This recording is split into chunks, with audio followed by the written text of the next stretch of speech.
So, we've got our cap body. You know what we're going to be constructing this cap out of? Those are the commercially available components. Now let's talk about the other equipment that you're going to need to, successfully load a cap. First one's going to be a proper scale. I like to use this perfect Chinese cheap scale.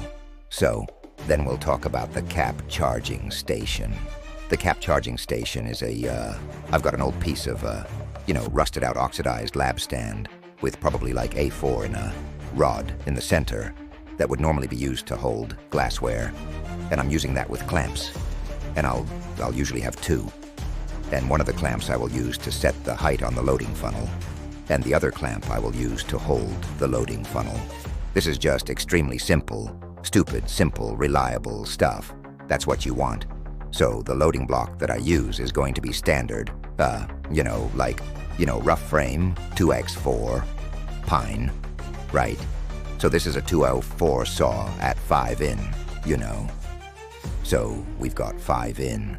Then we've got a center hole, approximately. So the center hole on my block is going to be wallered out. It's very important that your drill hole is plumb, meaning that it goes straight through, straight through both this way, but also this way. So that is the cap mold.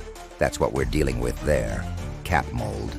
So you have a few tools that you're going to use for the actual charging of the detonator. The first one is going to be your powder funnel. So a powder funnel. I use a 17 caliber RCBS funnel, a 3mm approximately. It's probably more like 2.8 diameter stainless steel rod, right? 316. And then we've got a 316 5mm. This would be like a dowel pen.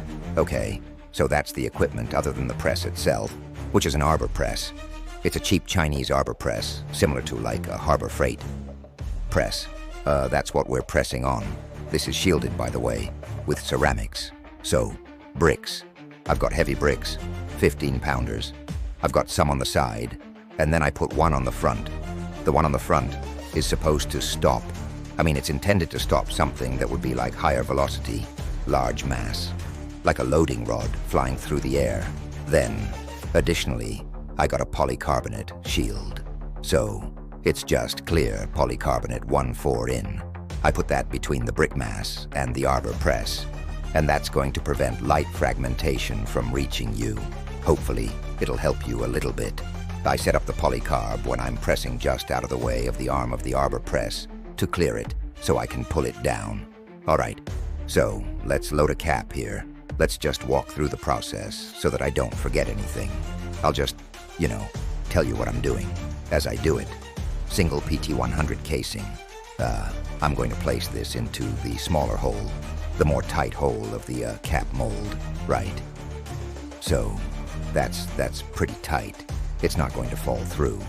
The center hole is going to be a little bit wider. So I set up my cap mold on my loading station, put my powder funnel over the cap. We are now ready to charge.